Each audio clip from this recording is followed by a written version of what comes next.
السلام عليكم ورحمة الله تعالى وبركاته. يا أروع متتبعين، إن شاء الله تكونوا بصحة وسلامة يا رب ويعجبكم الفيديو هذا. اليوم جبت لكم فيديو يعني شوية مقتطفات هكذا، يعني جوني ضياف، حبيت يعني نشاركها معكم وش طيبت لهم وكيف رحبت بهم بأطباق يعني بسيطة. إن شاء الله يا رب تنال إعجابكم وتجربوها. وهذه المفاجأة نخليها لكم من بعد، نقول لكم شكون الضيفة اللي كانت معايا. هنايا بسم الله نبداو. عندي كفتة نتاع الدجاج، عندي صدر دجاج، نحيت الصدر رحيته وزدت له التوابل وشويه جبن، والتوابل ديروا على كيما تحبوا نتوما. راح نديرها مرقه بيضاء.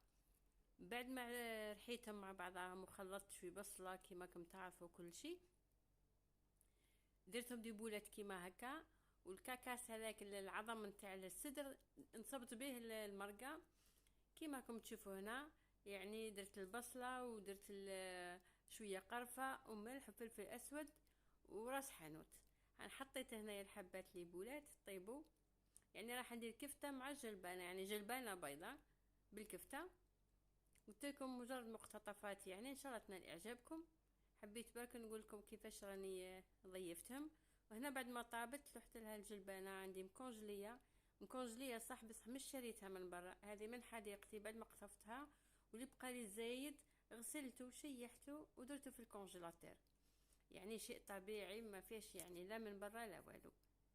هنا نزيد نخليها تطيب على خاطرها شويه، ما فيهاش الروح الجلبانه. شوفوا كيفاش ما شاء الله. زدت يعني شويه، نزيد نحط لكم شويه. زدت درت لهم هنايا شوربه فريك اكيد. عندي اللحم مع شويه زيت وسمن وقليته، راس حانوت، ملح، فلفل احمر رحيته مع الطماطم.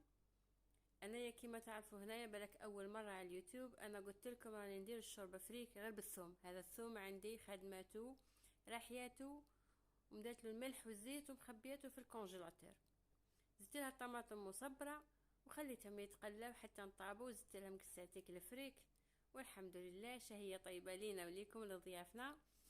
شوفوا هنا هذه هي السفره تاعنا او طاوله الضيافه كما يقولوا.